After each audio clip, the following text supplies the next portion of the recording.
All right, take two. I'll wait a minute for you guys to get back in here and see if I can get these questions to come back up.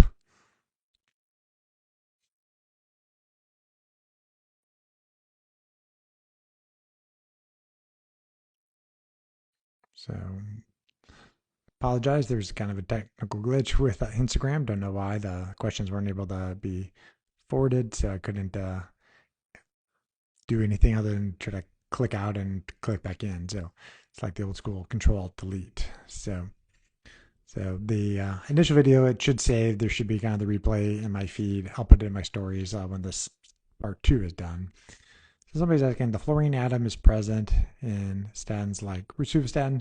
It's present in rosuvastatin, not in pravastatin. Does this concern you? Not really. It's an inert form.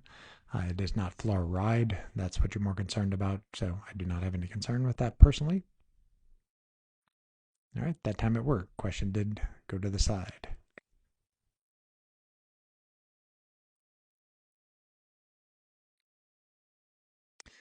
Next question. What pharmaceutical do you recommend for secondary prevention, cardiovascular disease if the patient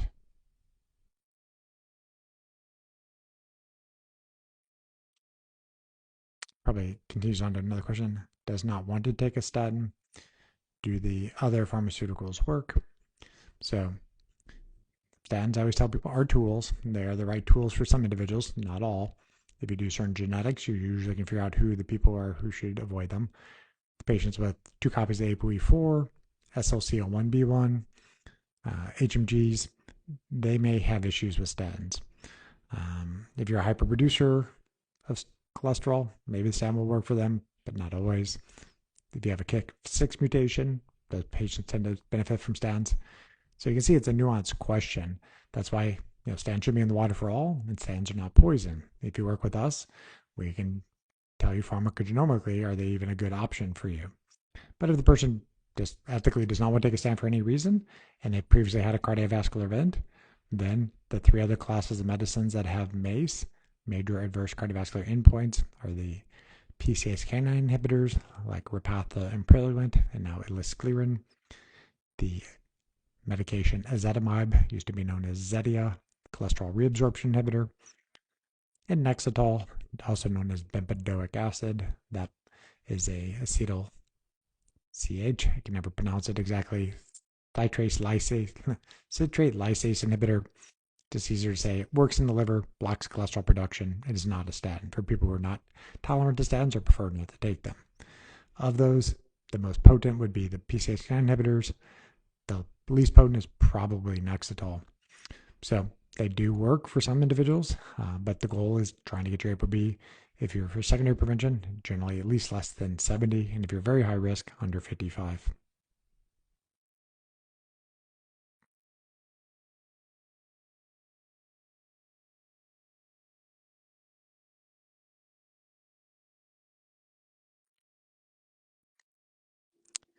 All right, another numbers question. So somebody says that there.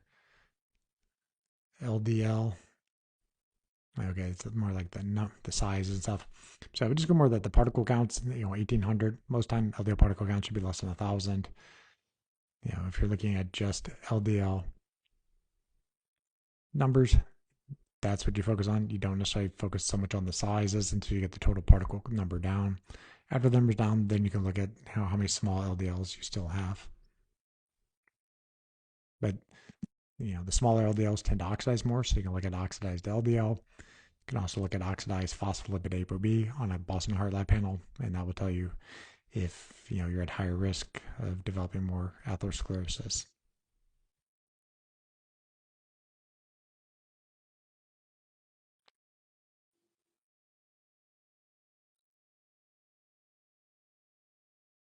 All right. So I think those are the pre-submitted questions. Apologize for the technical difficulties. Don't know why exactly with the upgrade of phone. Maybe the iOS version of Instagram had some kind of glitch with the way that the questions pop up. But that archive will show up when this video is done recorded. And then I will try to salvage it from the archives and send it off to the YouTube channel. And for those that were joining a few minutes late, I did upgrade my bio on Instagram. There are now links there where you can find my school community, Becoming Heart Attack Proof. And there's also the link to my YouTube channel where some of the longer form videos I've done in the past and the archives that are older than a month from Instagram, that's where they live, is on the YouTube channel.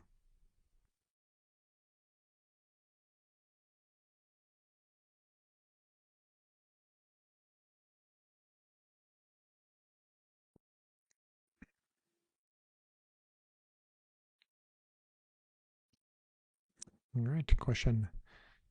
A rate-dependent left bundle branch block, what are the causes? This is something somewhat outside my area expertise at this point. This was something that a electrophysiologist would ultimately have to help you figure out what is the root cause. But my concern would be for some type of cardiomyopathy, a weak heart, your left ventricle is dilated or weak. You could have ischemia, you have significant coronary artery disease, microvascular disease, could have a infiltrative myocarditis. So there's a lot of things that could be causing it, but generally an electrophysiologist is the one that figures that out.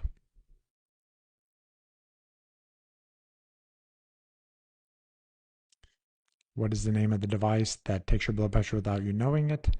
The Biobeat. It's a patch, only available at a doctor's office.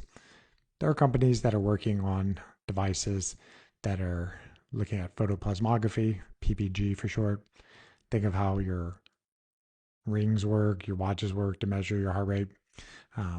They're trying to figure out how to measure blood pressure through those. There will not be an FDA-cleared device that does this anytime soon.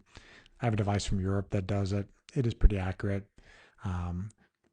Unfortunately, even if you bought it from Europe, it's very challenging to get it to work because of the app stores kind of block any devices that are not FDA approved. There are some workarounds, but it's not worth it for most people to try to do that. So, short answer is that there's not going to be any devices that are clinically accurate. I know that Whoop, and I believe now the new Apple software will give you an idea if you have issues with your blood pressure, but it's not going to give you an exact number. It's not going to tell you your blood pressure is 160/90.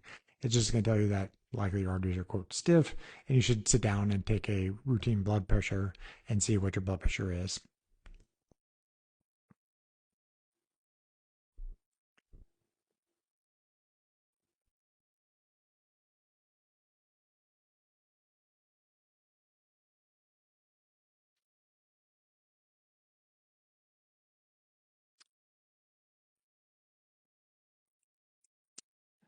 All right, so I'm not seeing any other questions coming in at the moment. So every Monday, 6 p.m. Central Time, we do these live AMAs. Questions are pre-submitted early in the morning. I put up it in my story for you to put your question in. If we have time, and we usually do, you can always put your questions in the comments, and I can answer those when we're done with the pre-submitted questions. The archives will live on Instagram generally for a month. The long-term archives go to my YouTube channel. I will be attending some interesting things in the near future, and I'll let you know about those as those come up.